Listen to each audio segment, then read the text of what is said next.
Ever since Trump announced his military takeover of Washington, D.C., people in that city have been protesting every single day. On the first day that Trump announced that show of force in our nation's capital, people marched through the streets that first day, chanting, among other things, "Danger, danger, there's a fascist in the White House."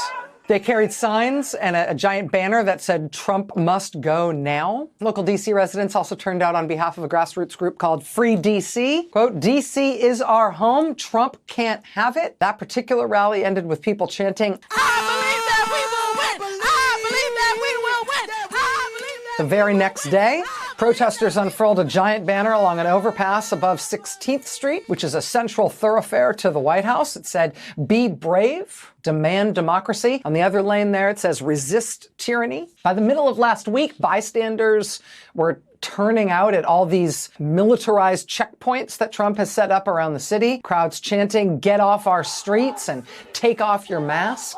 By the following morning, there were more protesters outside the White House carrying signs like, "The criminals are in the White House, not the streets of D.C." As of Friday afternoon, there was yet more local residents showing up in droves at, among other places, the city's police headquarters after they learned of Trump's effort, a now failed effort, to try to name a Trump administration official to be head of the D.C. police. Federal judge put a stop to that. At a National Women's Soccer League game that night, there were over 10,000 fans there watching their home team, the Washington Spirit. During the game, they chanted, "Free DC, free DC." Following morning, on Saturday morning, the weather was super, super hot in Washington, but DC still turned out in big numbers, taking over the streets from DuPont Circle to the National Mall, including passing all the military vehicles and full uniform National Guard troops that have inexplicably been deployed there by the president. Once again, they held signs that say, "Free DC." Some people also showed up in costume, despite the heat. This guy dressed up like Donald Trump, holding a sign that says, "Fascism wears diapers now." The look on the cop's face next to that sign is somehow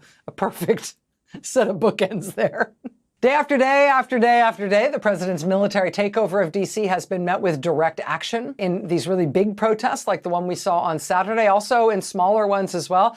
This was an activist in D.C. yesterday out in front of the National Guard vehicle. Her sign says, "What Trump order won't you obey?" And I don't know if it's related or not, but I think Americans just really don't like being threatened with their own military.